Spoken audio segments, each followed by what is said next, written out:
Thank you for asking us, inviting us to come and interview you about what happened in October 2010 with your son. And you're welcome to tell us your story.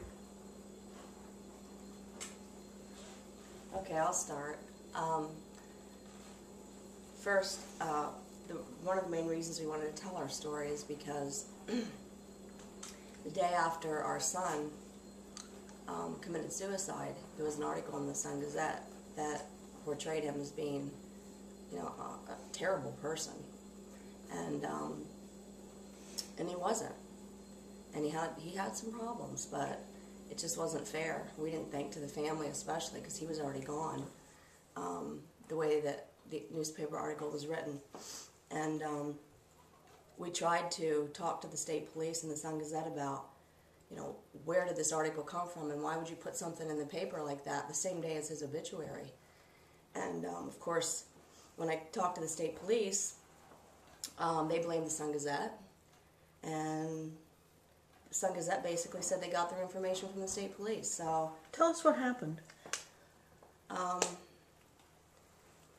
That day, or right before it happened, or... Let's start with that day. What do you remember from that day?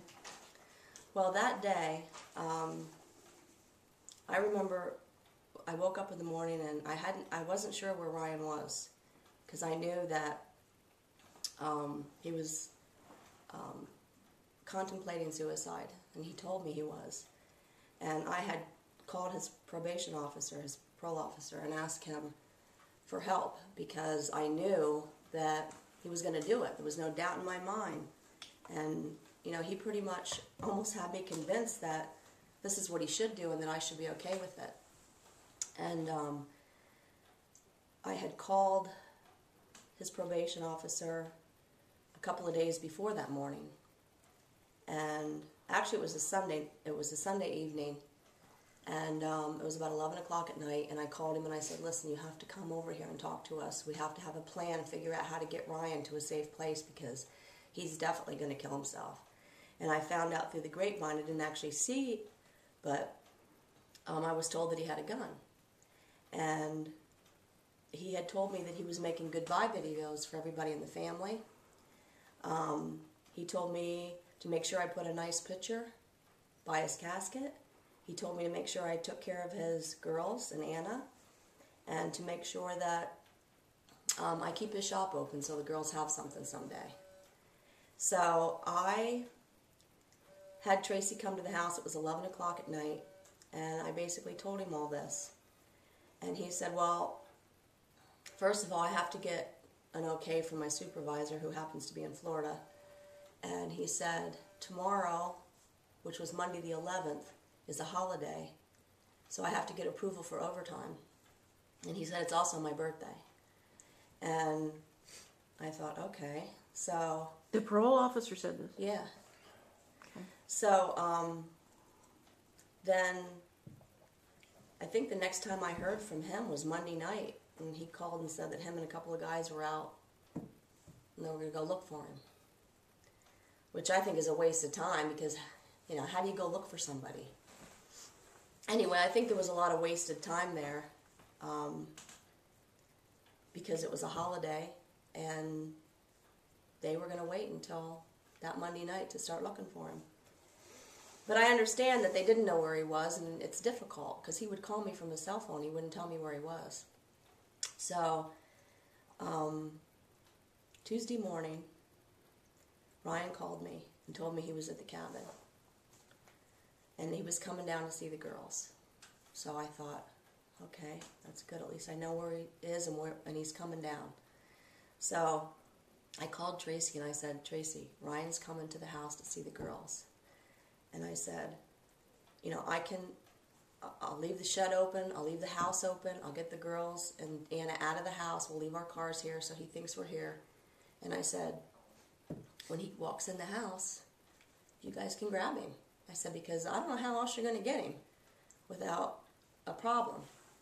So apparently he got some guys together, and I was leaving the house. Anna and the girls were already gone. I took the dogs with me. I left the doors open, and when I left, I could see all their cars up on top of the hill. That's where they were. And he said that they were here. We're at the house. We have it surrounded. There were guys all around my house. I didn't even know it. So I left. And as I was driving down the Crick Road, Ryan calls me.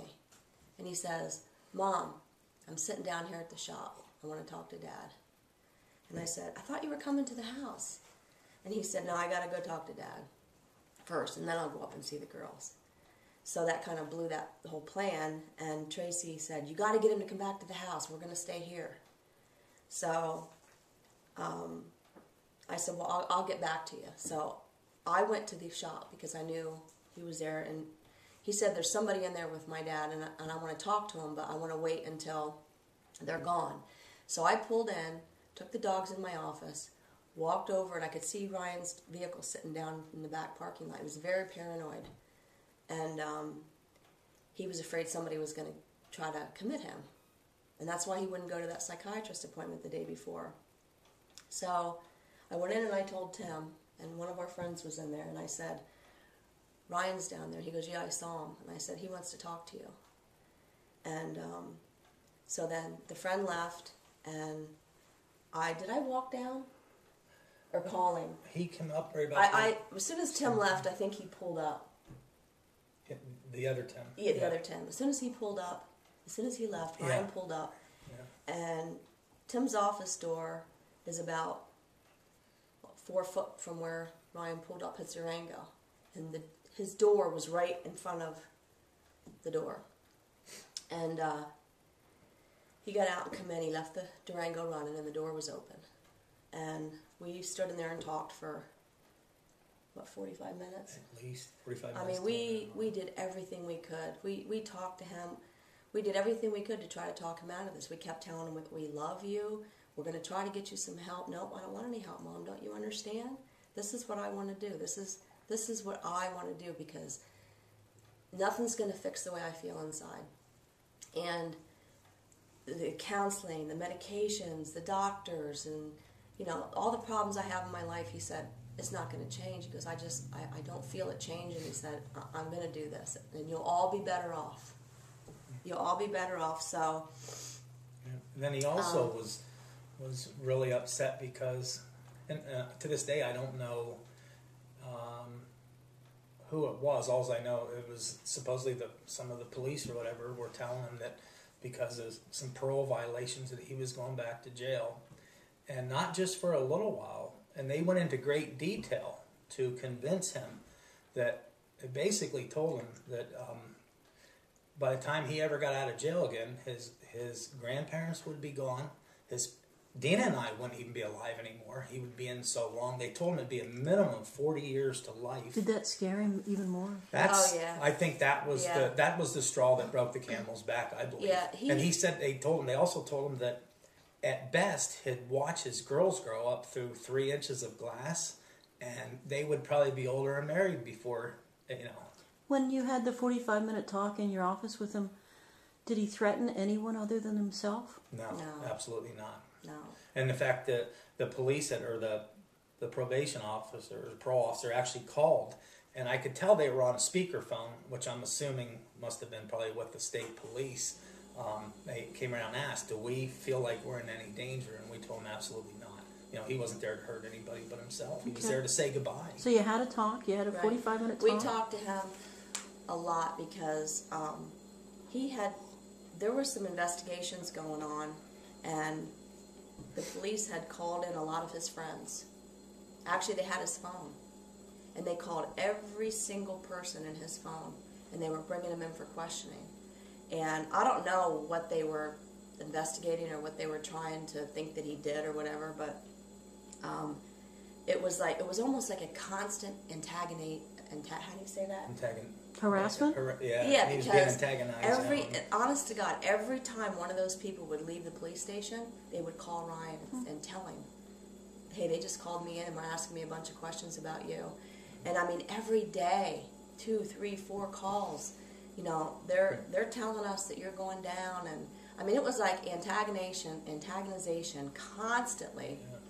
And we don't really know. And we don't even know what it was or anything. Nobody ever brought any charges They never told against you? him. No. They just they were investigating him and some other people for some other things, and we don't know. We just Okay, know so that. the 45-minute, the talk is over. How did that end? Well, the talk was good. I mean, you know, we were all crying, and he hugged both of us, and he was standing there, and the whole time this is going on, Tim has a cell phone down here, and he's texting. Did Tracy call you or text you?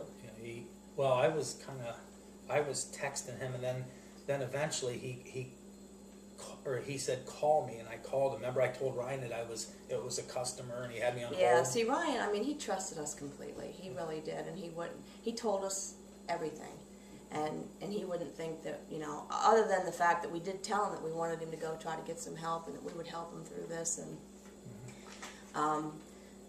Tim was on the other side of the counter at his desk, and he had the cell phone between his legs, and he was communicating with them so that they knew that he was here, everybody was fine, and I think they were trying to figure out, how are we going to get down there, and how are we going to do this, because it was a weird situation. There's only one road in, the office is here, Ryan's car was here, and the only way to come in was right here. I remember Ryan went over and picked up a piece of candy out of your candy jar. It was a crackle. That's the last thing he ate. And he was a chocolate lover, you know. But I'm trying to think. Oh, I was standing by the candy jar, and Tim was right on the other side of the counter, and Ryan had his back up against the door. Now, right before that, though, I went out and jumped in Ryan's Durango. Okay, I motioned to Tim so he knew what I was going to do, because I thought if I got in the car and took off, he would be stuck there, right? I went out, jumped in that Durango, and as soon as I looked up in the rearview mirror, he was sitting right behind me. That's how fast he got in that car. It's too bad the back door wouldn't have been locked. I know. He goes, "What are you doing, Mom?" I said, "Well, I'm turning off your car." He goes, "Nope, just leave it running." So we went back in, so that failed. And then he was standing with his back up against the door. His car's here, the road's over there, and he kept looking over at the road. He was talking to us, and he was smoking a cigarette. And I was standing over here by the candy jar looking this way, right towards Ryan. I was like 3 feet from him. All of a sudden I saw a state policeman come behind Ryan's car. And Ryan never saw him. I mean, the guy was, I saw him, he was a younger guy, bald, very well trained. He got right behind that car, and Ryan never saw him. He was 3 feet from him.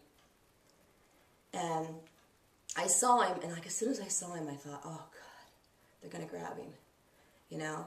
And then, like, within a second, Ryan looked over towards the road, and there comes 2 freaking parole officers.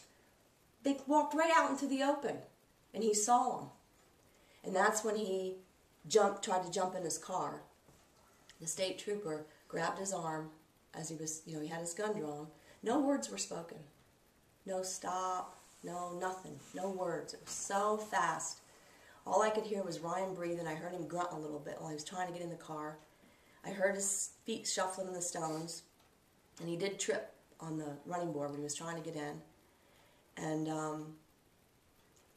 he got in the car, and the cop tried to grab hold of his shoulder, and Ryan pulled away from him, sat down, pulled the door shut, locked it.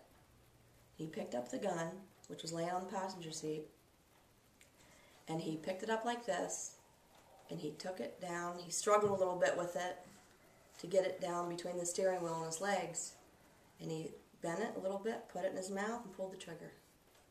And it was that fast, and I saw it all happen, you know, and everything in the back was a blur to me. You know, the only thing I remember before that happened is when I stepped down, as he was getting in the car and shut the door, I walked this way around the front of the car, and I could hear Tim yelling,